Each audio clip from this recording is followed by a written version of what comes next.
por la pandemia y cómo hemos afrontado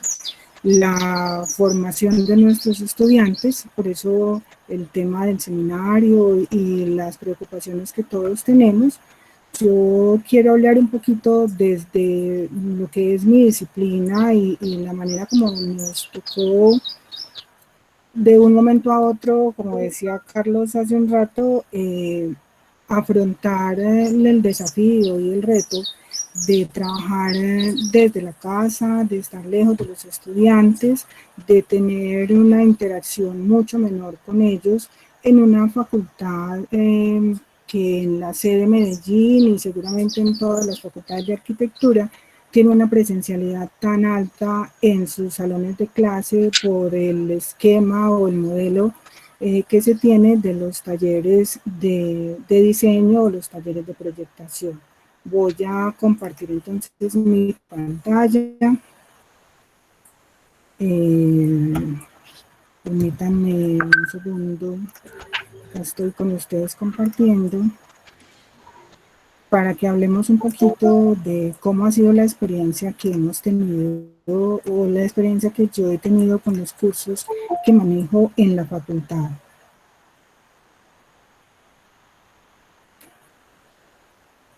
Lo primero pues es que yo no tengo una experiencia supremamente grande como algunos de los que me han antecedido en este tema. Simplemente me gusta tener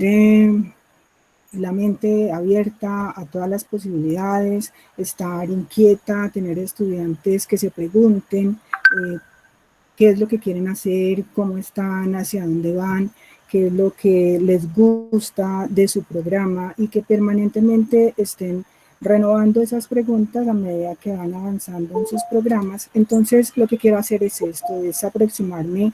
a lo que ha sido pues la didáctica que hemos utilizado para enseñar arquitectura en esta época de educación virtual. Lo primero es decirles que yo pues, amo tanto la arquitectura como la enseñanza y siempre he dicho en todos los años que llevo trabajando como docente que son los estudiantes los que lo hacen crecer a uno y que uno aprende todos los días de los estudiantes. Por eso en este espacio pues la idea es compartir con ustedes mis preguntas en búsqueda de respuestas que me permitan cada vez llevarle a mis estudiantes mejores condiciones y mejores alternativas para su proceso de formación y definitivamente que lo disfruten porque yo lo disfruté en mi proceso de formación en la Universidad Nacional en la sede de Medellín. Lo primero entonces es preguntarnos honestamente si estábamos preparados para enseñar arquitectura en épocas de virtualidad. No, yo creo que no, porque estamos todos muy acostumbrados a que la comprensión espacial y la comunicación de ideas proyectuales se enseñara siempre en un taller, en una práctica. Nosotros, yo pertenezco a la Escuela de Medios de Representación en la Facultad de Arquitectura de la sede de Medellín y normalmente en los primeros niveles nuestros estudiantes van con nosotros a prácticas en las que en el parque o en las calles de un pueblo nos sentamos todos a dibujar y a enseñarles cómo ubicarse, cuál es la mejor ubicación, cuál es la perspectiva que deben tener, cuál es el esquema básico que deben hacer, cuál es el elemento clave para ellos mostrar una realidad. Esto quiere decir que tienen que tener una mente abierta y una capacidad de síntesis de todo lo que están viendo para traerlo a un tamaño de papel como este. Entonces, a nosotros siempre se nos presenta esa pregunta de cómo lo hacemos si no podemos ir con los estudiantes, si no podemos estar en el campus, si no podemos ir a un barrio con todo el grupo y cómo llevarlos hacia eso sabiendo que finalmente es lo que deben hacer, deben aprender a que todas sus ideas proyectuales, que obviamente las tienen en la mente, tienen que expresarlas, tienen que comunicarse con todas las personas y con sus profesores en un papel porque lo tienen que volver una imagen gráfica, un ejercicio gráfico. Entonces empezamos a pensar en todos los retos que supone para nosotros enseñar arquitectura en épocas de virtualidad y nos preguntamos cómo potenciar esa sensibilidad del estudiante para que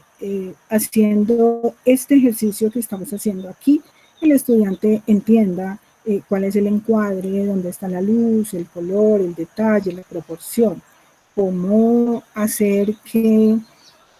ese éxtasis que se produce cuando uno es capaz de mirar esta realidad y traerla hacia el papel, esa satisfacción que a uno como docente y como estudiante le da de ver que sí es capaz, que lo que está viendo allá al frente uno lo puede traer a su papel y lo puede mostrar en pocas líneas, puede hacer unos esquemas muy claros y muy limpios. ¿Cómo lo logramos si estamos lejos de ellos? Si no nos podemos sentar con ellos en una esquina de un parque a decirles cómo empezar, cuáles son las líneas. Esas son las preocupaciones que tenemos con todos los retos. Pero también, ¿cómo hacemos que el estudiante tenga su propio lenguaje? Todos tienen que comunicar la realidad que están observando y que están analizando, pero debemos garantizar que ellos tengan su propio lenguaje porque cada uno, a pesar de estar mirando la misma realidad, el mismo espacio, el mismo conjunto urbano,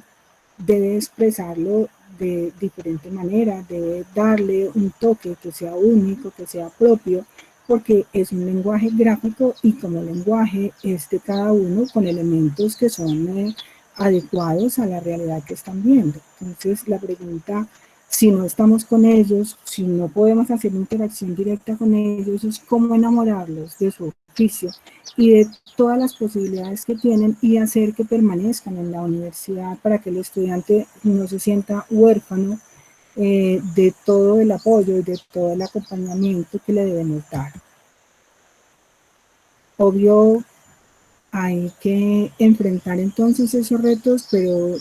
seguir formándolos de la mejor manera, cómo llevarlos, cómo acompañarlos y cómo conservar la calidad de la educación que les estamos dando. Entonces, hemos definido en los grupos de profesores que tenemos que entender el proceso de formación de cada estudiante, que hay que revisar los objetivos de los cursos y adecuarlos a las circunstancias y al nuevo modelo, porque ya no vamos a estar con ellos permanentemente, que las actividades se tienen que replantear, se tienen que modificar para compartir con ellos las dificultades de los logros, foros o en charlas grupales que manejan las diferentes plataformas que hay, y además que avance progresivo del estudiante en su proceso de formación y de aprendizaje se pueda compartir y se pueda valorar para que al final lo que estemos evaluando y lo que estemos valorando sea el proceso que el estudiante hace en la medida en que va avanzando en sus cursos y no los resultados específicos de un momento u otro. Queremos entender al estudiante de arquitectura como un ser integral con requerimientos obviamente académicos, pero también personales, sociales y culturales que deben ser atendidos. En esto nos hemos concentrado mucho en el semestre extraño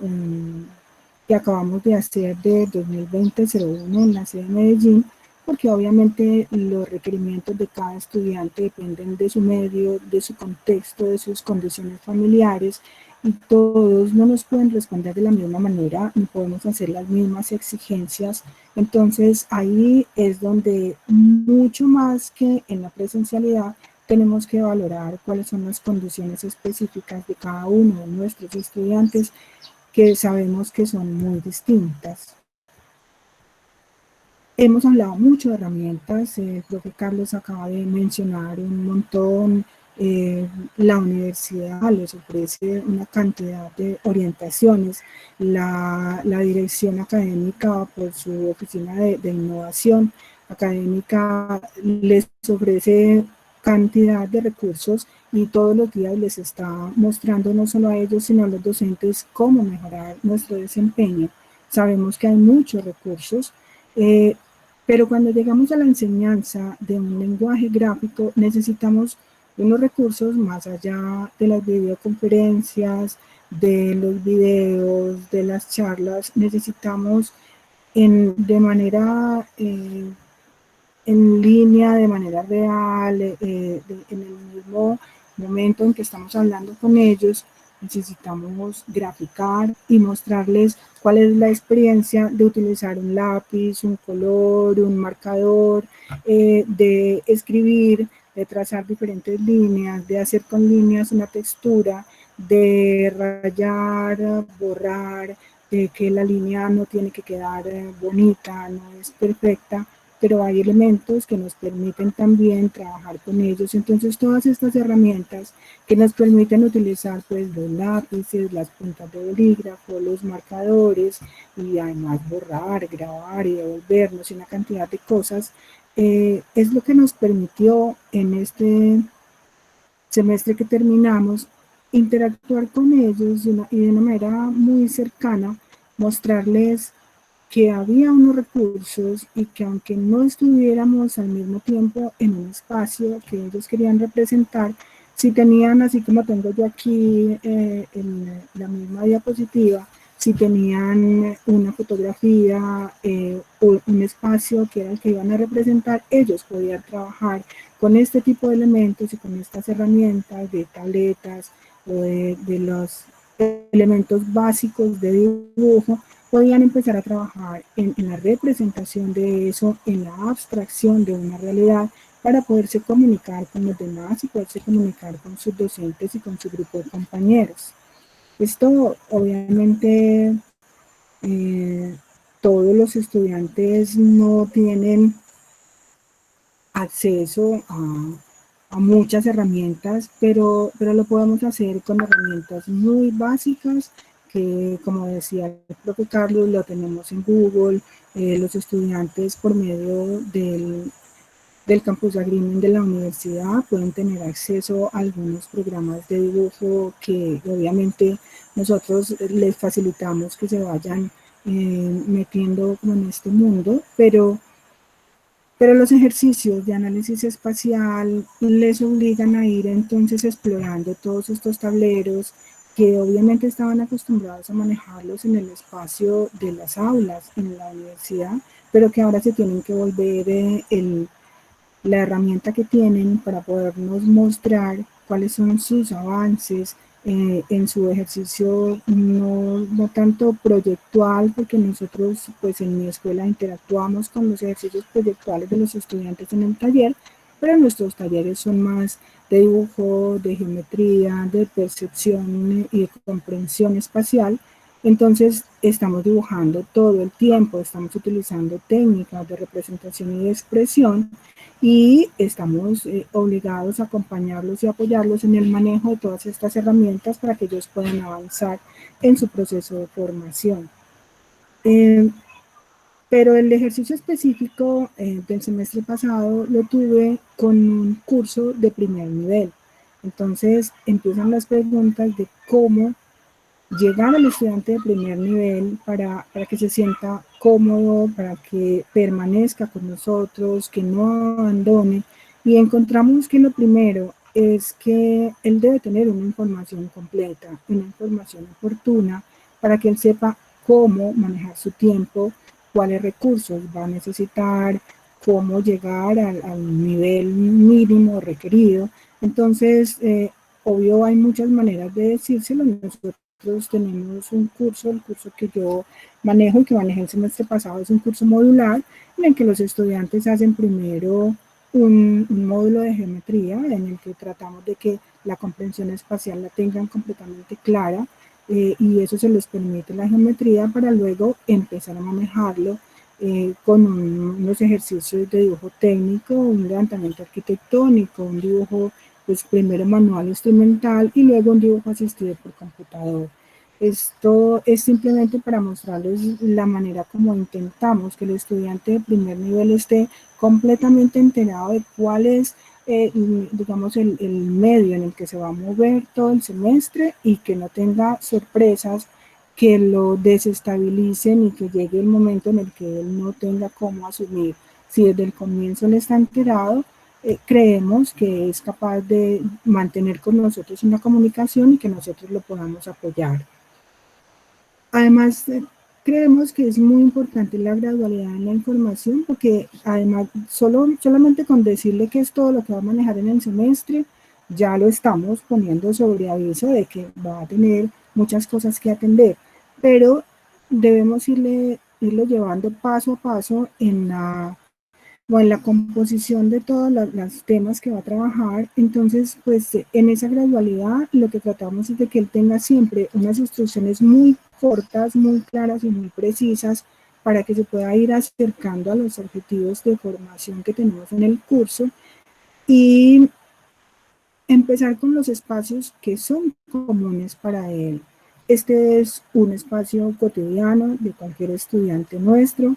y le decimos, tómale una foto a tu cocina,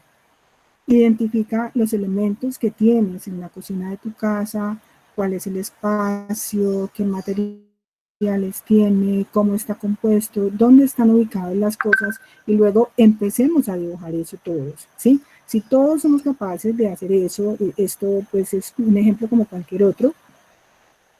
los estudiantes de manera muy gradual se van acercando a este tipo de dibujos, que es lo que nosotros para un estudiante de arquitectura o de construcción, que son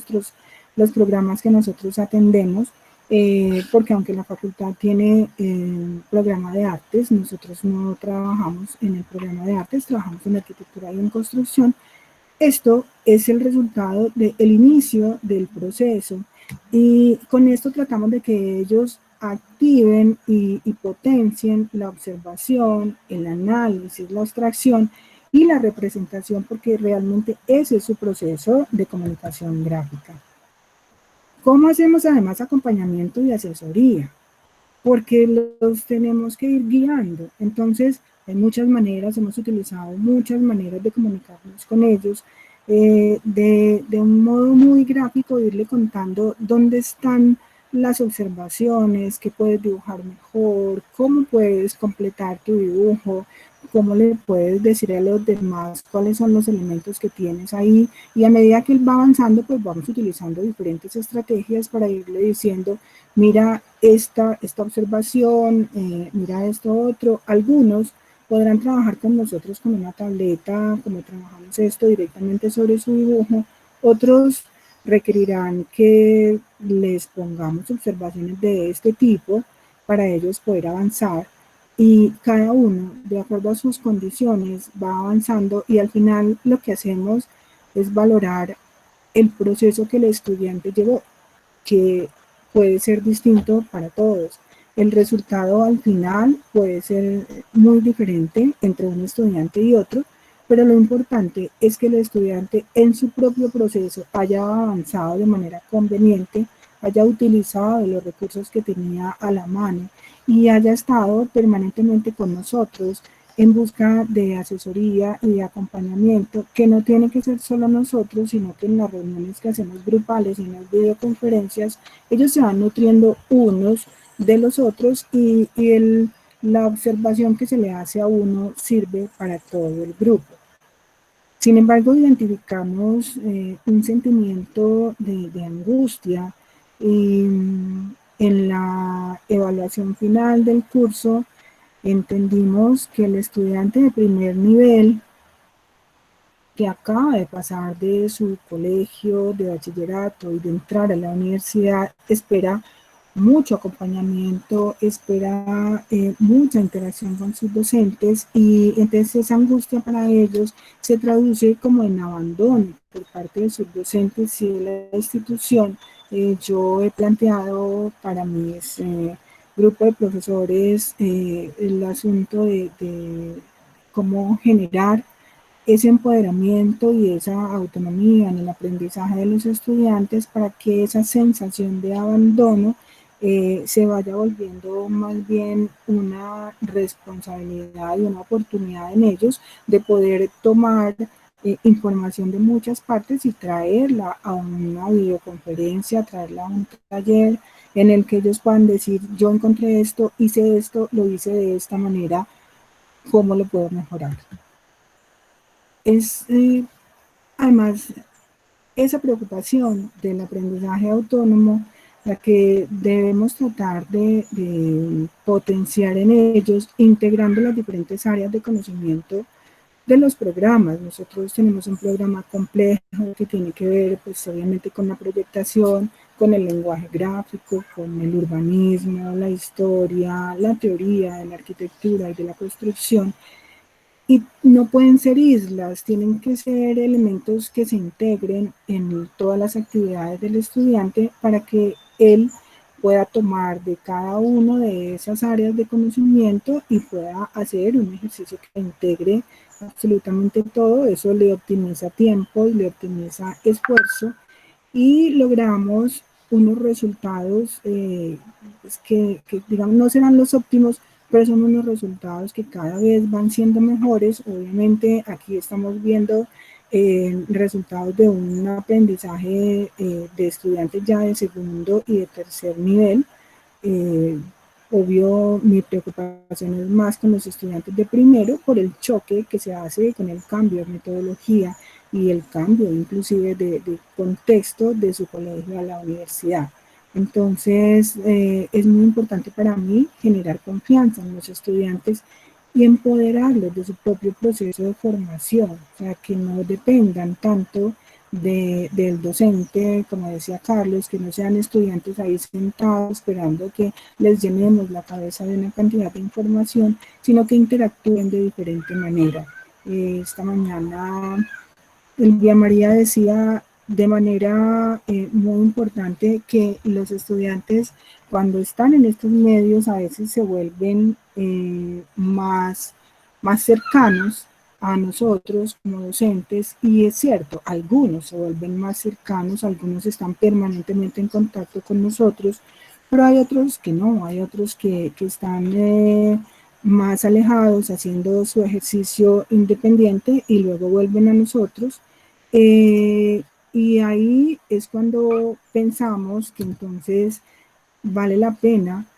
identificar cuáles son las condiciones de cada uno de los estudiantes, porque es de la única forma como podemos trabajar con ellos, con cada uno, con sus condiciones, y los podemos ayudar a lograr un buen proceso y un buen resultado de su proceso de formación. Yo pues dejo ahí porque realmente lo que les quería contar es esa experiencia que hemos tenido durante este año en los cursos que yo manejo, que a veces son con otros profesores porque son cursos modulares en los que participamos varios profesores, pero que el semestre pasado, por ser un semestre tan atípico, acabamos de empezar pandemia, no sabíamos muy bien cómo íbamos a trabajar, no sabíamos cuánto tiempo, estuve prácticamente sola en el módulo que desarrollé con ellos, y eso es como las inquietudes que me generó haber trabajado con ellos hasta el mes de junio. Gracias. Profesora Esneda, muchísimas gracias. Me parece que has dado una charla sumamente interesante, como siempre, y me llama la atención varias cosas. Una es la de hablar de éxtasis y motivación. Desde el principio que lo dijo, yo pensé, bueno, tendremos una charla mañana con el profesor Huatío, que también maneja el tema de las emociones. ¿Cómo ahondar en esto un poco? Porque realmente, como hemos visto con Elvia, con Vilma Peña y con los otros docentes ponentes de la mañana, y ahora con el profesor Carlos Montoya, eso emocional está ahí. Igualmente los sentidos, especialmente para ustedes en el área de arquitectura, todo lo que es visual, esa concepción espacial, yo pensaría que tiene unos niveles de dificultad importantes en estas nuevas metodologías y en esta situación de virtualidad. Pero para organizar entonces un poco la pregunta, empecemos con eso de el éxtasis, la motivación y las emociones en nuestros estudiantes, que es un factor incluso neurológicamente ya comprobado que una emoción positiva facilita el aprendizaje, facilita la comunicación. Me gustaría escuchar su opinión e invitar al público a lanzar sus preguntas. Gracias, Esneda.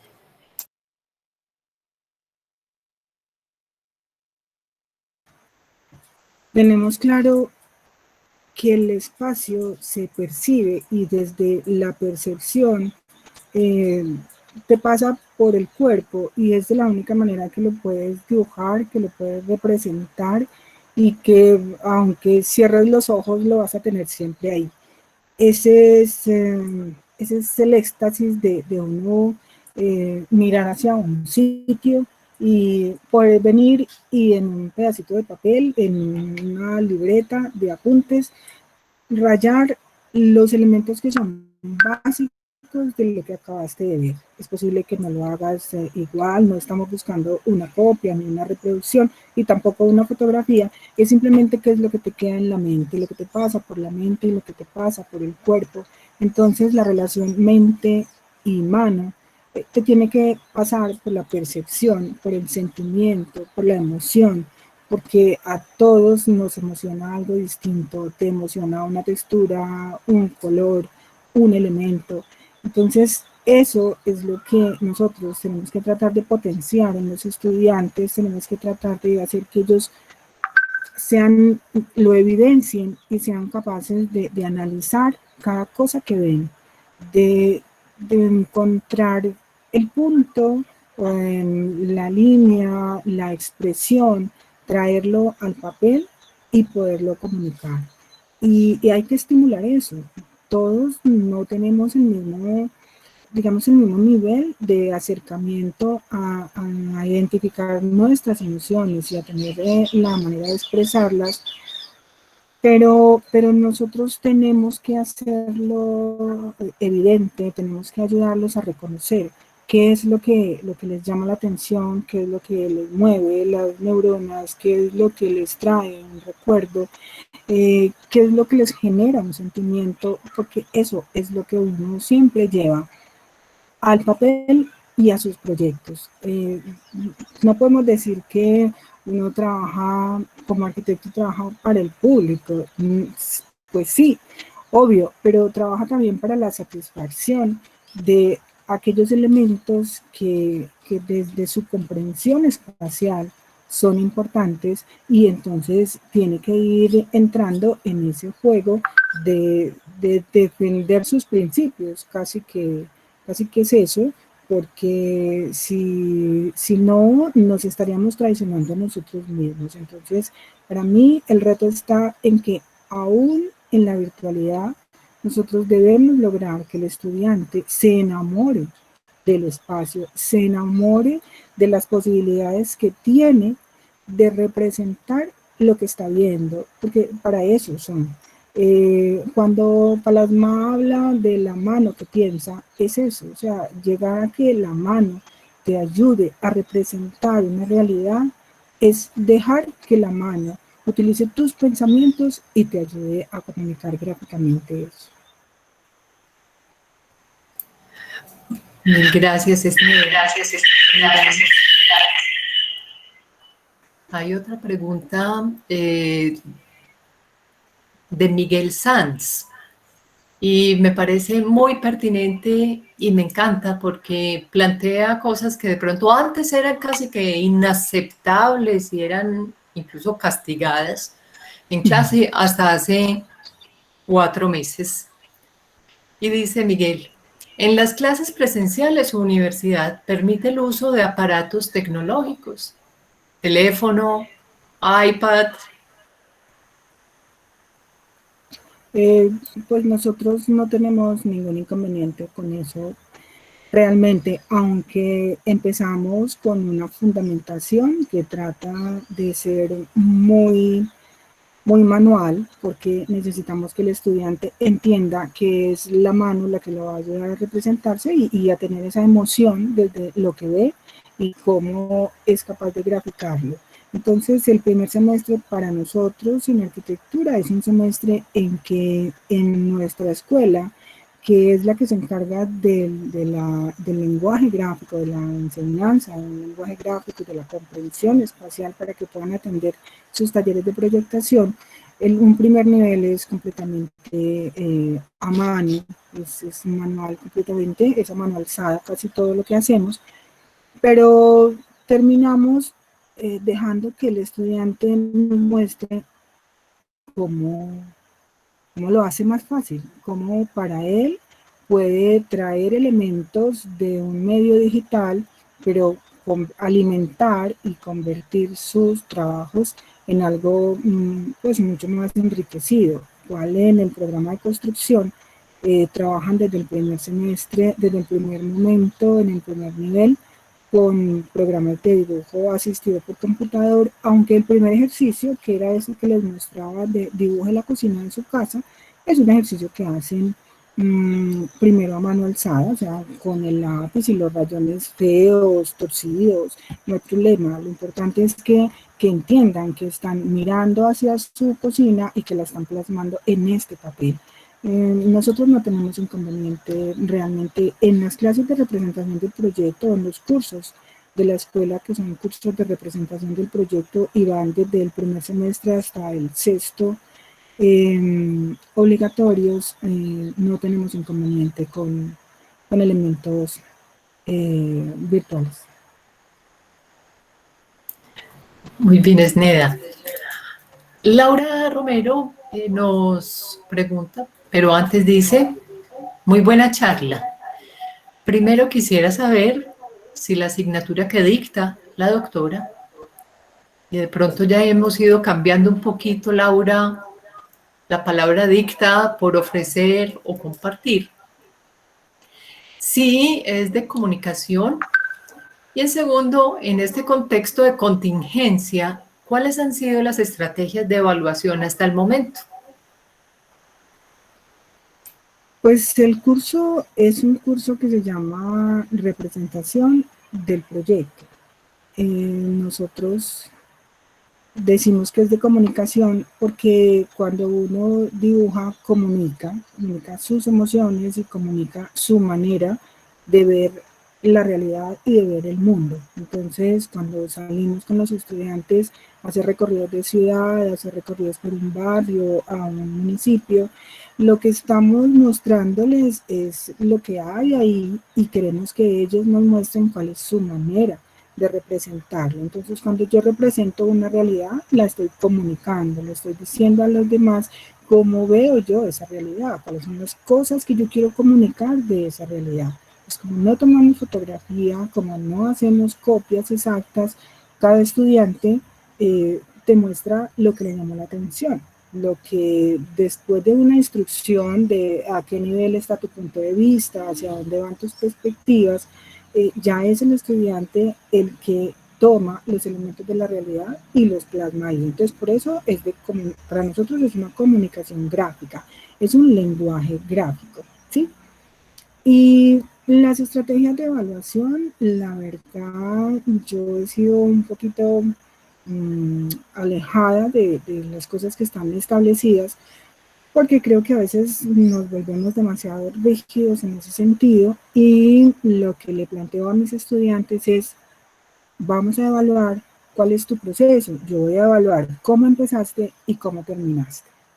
En el intermedio de cómo empezaste y cómo terminaste van sucediendo una cantidad de cosas, hay altibajos, el estudiante a veces empieza muy bien y luego baja y retoma, o a veces empieza muy bien y pierde la motivación, o alguna cosa sucede, sobre todo cuando no los estás viendo, cuando no estás permanentemente con ellos, es mucho más difícil. Entonces, pues yo normalmente, aunque voy haciendo cortes con ellos y les voy diciendo, miren, hasta aquí vamos en estas condiciones, la universidad nos exige que hagamos 3 evaluaciones en el semestre, y vamos a cumplir con eso, porque no nos interesa pues quedarnos hasta el final, y tampoco me interesa que ellos dependan de una nota última, pero sí reviso al final las evaluaciones que voy haciendo como del avance en el proceso, las reviso al final y digo, pero es que este muchachito, aunque en este primer momento se quedó,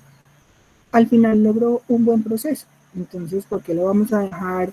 con este nivel como tan intermedio, cuando él mostró que hizo un esfuerzo muy grande por subir el nivel en el que había iniciado.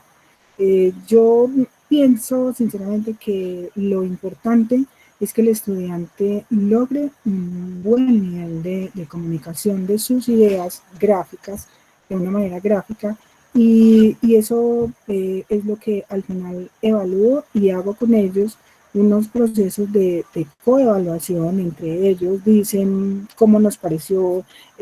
tal persona, y ellos hacen autoevaluación del curso y de su propio desempeño. Muy de acuerdo, profesora Esneda. De hecho, la evaluación no se puede convertir en el fin último de un curso. Es mejor pensar como en una especie de proceso que vamos experimentando tanto estudiantes como docentes en una asignatura, y es posible seguir ese recorrido. Sí. Si un estudiante finalmente superó hacia el final del semestre las dificultades que tenía al principio, ¿por qué seguirlo evaluando y además calificando desde las dificultades que tuvo en el principio, a pesar de que ya las superó? La evaluación puede ser un proceso también de aprendizaje transversal al curso. Antes de retirarnos, para darle la palabra al doctor José Luis Oróstogui, voy a tratar de compilar 2 o 3 preguntas que pueden estar relacionadas. Una, la acabas de explicar con respecto a la evaluación, así que espero que a Aníbal Cristaldo Cantuaria le haya servido esta explicación. De otro lado, si puedes asegurar, pregunta Marco Ortega, que también nos acompañó en otras sesiones, el aprendizaje significativo y, bueno, ¿qué innovaciones puede haber en torno a la evaluación? Tenemos, Esneda, 3 minutos para tu respuesta. Te estoy aplicando la norma, pero de todos modos aprovecho para despedirme de una vez y darte la palabra. Muchas gracias, excelente conferencia. Gracias, Mónica. Yo creo que sí, que podemos garantizar un aprendizaje significativo con los estudiantes, porque ellos son capaces de entender cuál es el modelo y cuál es el proceso, y porque los estamos tratando de una manera integral, estamos dejando que ellos sean personas y nos digan cuáles son sus dificultades, cuál es su manera de llegar a ese conocimiento. Yo personalmente trato de que los estudiantes tengan la confianza suficiente para decir cuáles son sus inconvenientes. Entonces estoy de acuerdo con lo que decíamos esta mañana. El estudiante en el grupo no lo expresa, pero luego te escribe y te dice: yo tengo esta dificultad, yo tengo un computador muy malito, no puedo conseguir este tipo de papel, donde yo estoy no consigo estos lápices. Entonces yo ya le digo: listo, tienes un lapicero kilométrico, utiliza un lapicero kilométrico. Y tienes un papel de tienda o tienes un papel de un cuaderno que te quedó del año pasado, utiliza eso. De esa manera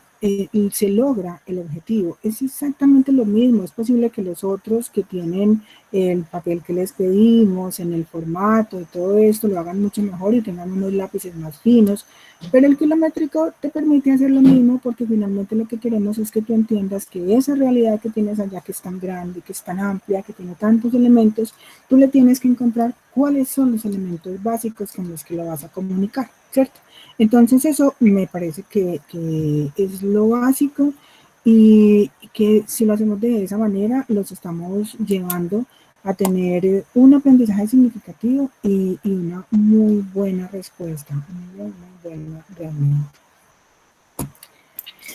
Muchas gracias.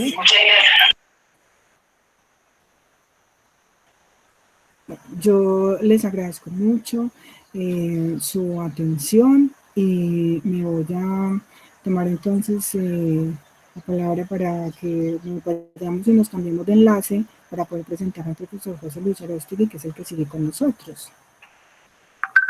Perfecto.